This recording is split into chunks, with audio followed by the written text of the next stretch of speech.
এ যেন বদলে যাওয়া এক লাউতারো মার্তিনেজ, যিনি এক সময়ের হিগুয়ান থেকে এখন ব্যালেন ডিওরের কন্টেন্ডার। সফলতা বোধহয় এভাবেই ধরা দেয়, মানুষের নিন্দা ব্যর্থতার গল্প হাজার, তারপর সেই গল্প থেকে সৌরভ ছড়িয়ে মানুষের মনে জায়গা করে নিয়েই ব্যর্থতাকে সফলতায় পরিণত করা। এমনটাই তো মার্তিনেজের বেলায়।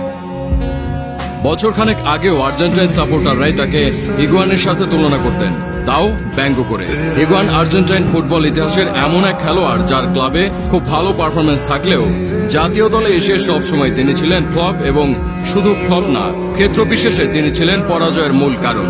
এই লাউতারো চলে গিয়েছিলেন সেই জায়গায়।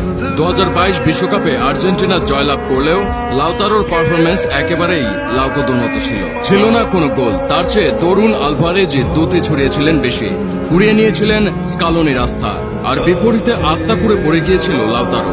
অথচ কেউ এটা জানল না যে লাউতারোর ইনজুরি ছিল। সে তার উরুর সেই ইনজুরি